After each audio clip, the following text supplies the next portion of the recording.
नमस्कार। जीचिल्स बजट समाचार में आप सभी का स्वागत है। इस बजट से अगर कोई राज्य सबसे ज्यादा खुश हुआ है तो उसका नाम बिहार है। बजट में बिहार को छप्पर फाड़ कर योजनाएं मिली हैं, जिसे देखकर बिहार वाले खुश होने वाले हैं। बिहार को सड़क, बिजली, हवाई अड्डा, मेडिकल कॉलेज के साथ साथ कई बड़ी परियोजनाएं मिली हैं, जिनकी चर्चा हम आगे करेंगे। इसके अलावा आंध्र प्रदेश को भी मोदी सरकार ने जमकर खुश किया है। इन दोनों राज्यों के गठबंधन के बदौलत ही इस बार केंद्र में मोदी जी की सरकार बन पाई है, इसलिए इन दोनों राज्य के लोगों को बजट में जमकर फायदा मिला। इस वीडियो में देखेंगे कि क्या क्या सस्ता हो गया है। इसके साथ ही बजट में गरीब, महिला, युवा तथा किसान पर किए गए बड़े ऐलानों को देखेंगे।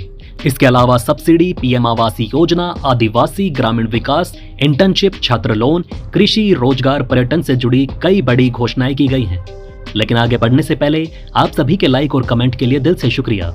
बजट में कैंसर की 3 दवाओं पर कस्टम शुल्क समाप्त किया जा रहा है। झींगे और मत्स्य उत्पादों पर भी सीमा शुल्क घटा दिया गया है। केंद्रीय वित्त मंत्री निर्मला सीतारमण 23 जुलाई को बजट 2024 पेश कर चुकी है। वहीं बजट में नई टैक्स व्यवस्था में मानक कटौती यानी स्टैंडर्ड डिडक्शन 50,000 रुपए से बढ़ाकर 75,000 रुपए कर दिया गया है। नई टैक्स व्यवस्था में इनकम टैक्स स्लैब में बदलाव। केंद्रीय बजट में 2047 तक भारत को एक विकसित राष्ट्र में बदलने के रोड मैप की झलक दिख रही है। निर्मला सीतारमण ने बजट पेश करते हुए कहा कि गरीब, महिला, युवा तथा अन्नदाता पर हमारा फोकस है। बजट पेश करते हुए निर्मला सीतारमण ने कहा, प्रधानमंत्री गरीब कल्याण योजना को 5 साल के लिए बढ़ाया गया है, जिसका लाभ देश के 80 करोड़ लोगों को मिल रहा है। हमारी सरकार का पूरा फोकस रोजगार, हुनर और युवाओं पर है। इस समय देश में मुद्रास्फीति यानी इन्फ्लेशन फिलहाल 3.1% पर है। इस साल 1.48 लाख करोड़ शिक्षा और रोजगार के लिए खर्च किए जाने का प्रस्ताव है। अब जानेंगे कि आखिर क्या सस्ता और क्या महंगा हुआ। लेकिन आगे बढ़ने से पहले चैनल को सब्सक्राइब करें, जागरूक रहें और सुरक्षित रहें। आइए जानते हैं क्या सस्ता हुआ, क्या महंगा। बजट में कैंसर की 3 दवाओं पर कस्टम शुल्क समाप्त किया जा रहा है, जिसके कारण ये 3 दवाएं सस्ती हो जाएंगी। कैंसर पेशेंट को राहत देने के लिए 3 दवाइयों पर पूरी तरह कस्टम ड्यूटी हटाई गई। एक्सरे ट्यूब पर भी ड्यूटी घटाई गई है। झींगे और मत्स्य उत्पादों पर भी सीमा शुल्क घटा दिया गया है। वित्त मंत्री सीतारमण ने बताया कि प्लेटिनियम पर कस्टम ड्यूटी 6.4% घटा दी गई और सोना चांदी पर सीमा शुल्क 6% घटा दिया गया है। 25 अहम खनिजों पर कस्टम ड्यूटी खत्म कर दी गई है। मोबाइल फोन, चार्जर पर ड्यूटी 15% कम कर दी गई। देश में बनने वाले चमड़े, कपड़ा और जूता सस्ता होंगे। इसका मतलब है कि ये सभी सामान अब सस्ते हो जाएंगे। हम अपने अगले वीडियो में ये बताने की कोशिश करेंगे कि आखिर क्या क्या महंगा हो गया। फिलहाल आइए वीडियो में आगे बढ़ते हैं। सस्ती दर पर कर्ज के लिए ब्याज सब्सिडी योजना। वित्त मंत्री सीतारमण ने कहा, पीएम सूर्य घर मुफ्त बिजली योजना को अच्छी प्रतिक्रिया मिली। 1.8 करोड़ लोगों ने इसके लिए पंजीकरण कराया है। सरकार ऊर्जा सुरक्षा एवं बदलाव के लिए एक नीतिगत दस्तावेज लेकर आएगी। NCLT के आने से 3.3 लाख करोड़ रुपए कर्जदाताओं को लौटाने में मदद मिली। दिवाला समाधान प्रक्रिया को तेज करने के लिए नए न्यायाधिकरण गठित किए जाएंगे। सरकार शहरी मकानों के लिए सस्ती दर पर कर्ज के लिए ब्याज सब्सिडी योजना लाएगी।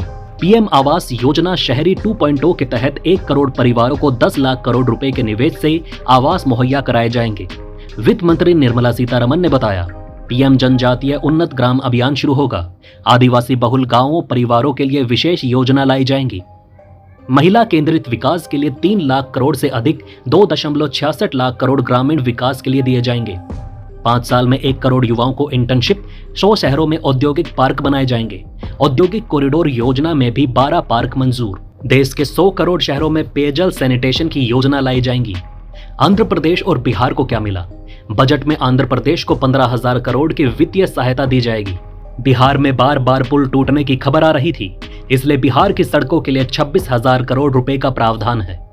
आपको बता दें कि आंध्र और बिहार में भाजपा के गठबंधन की सरकार है। वित्त मंत्री ने बताया, प्रधानमंत्री आवास योजना के तहत 3 करोड़ अतिरिक्त घर बनाए जाएंगे।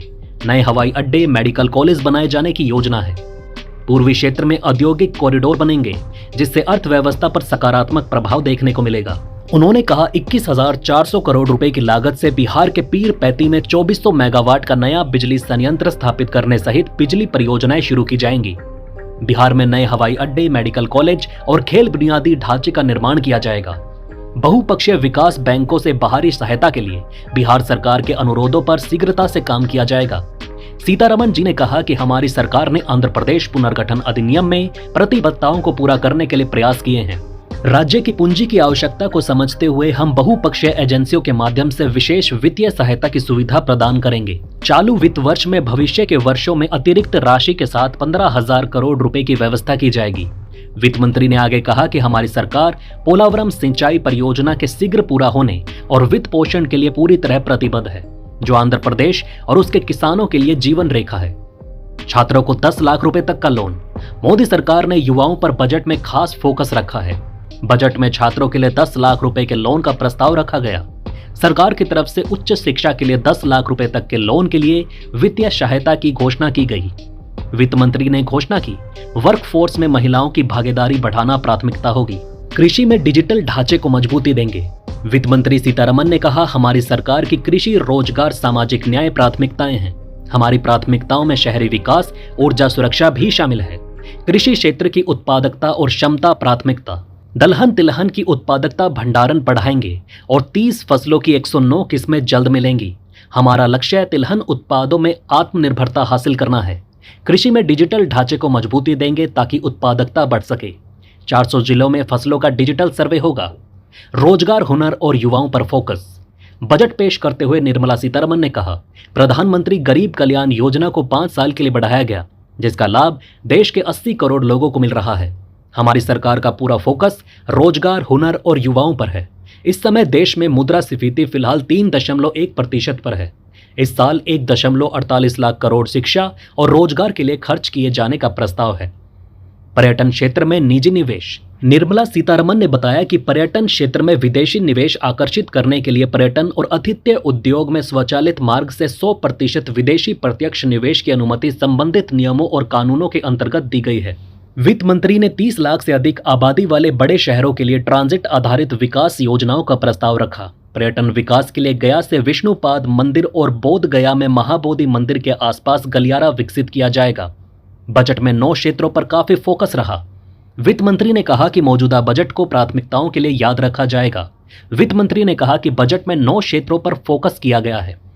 कृषि में उत्पादकता और लचीलापन, productivity and resilience in agriculture, रोजगार और कौशल, एम्प्लॉयमेंट एंड स्किल्स, समावेशी मानव संसाधन विकास और सामाजिक न्याय, inclusive human resource development and social justice, विनिर्माण और सेवाएं, मैन्युफैक्चरिंग एंड सर्विसेज, शहरी विकास, अर्बन डेवलपमेंट, ऊर्जा सुरक्षा, एनर्जी सिक्योरिटी, बुनियादी ढांचा, इंफ्रास्ट्रक्चर, नवाचार, अनुसंधान और विकास, इनोवेशन, रिसर्च एंड डेवलपमेंट, अगली पीढ़ी में सुधार, नेक्स्ट जनरेशन रिफॉर्म्स। सीतारमन ने 2019 में शुरू की गई परंपरा को जारी रखते हुए बजट भाषण को बही खाता शैली की थैली में लिपटा एक डिजिटल टैबलेट रखा। टैबलेट को ब्रीफकेस की बजाय एक लाल कवर के अंदर रखा गया था, जिस पर सुनहरे रंग का राष्ट्रीय प्रतीक बना था। वो चालू वित्त वर्ष 2024-25 के बजट को भी कागज रहित प्रारूप में पेश किया है। अगर बजट से जुड़ा आपका कोई सवाल रह गया है तो आप हमें नीचे कमेंट में ज़रूर पूछ सकते हैं। हम अपने अगले वीडियो में उसका जवाब देने की कोशिश करेंगे। तो दोस्तों, इस वीडियो में फिलहाल के लिए इतना ही। इस तरह की डेली वीडियो कंटिन्यू रखने के लिए इस वीडियो को शेयर करें और हमें पूरी उम्मीद है कि आप इस वीडियो को प्यार देंगे और 1000 लाइक तक पहुंचाएंगे। आप देख रहे थे जी चिल्स। जल्द पूरे होंगे आपके सारे विल्स।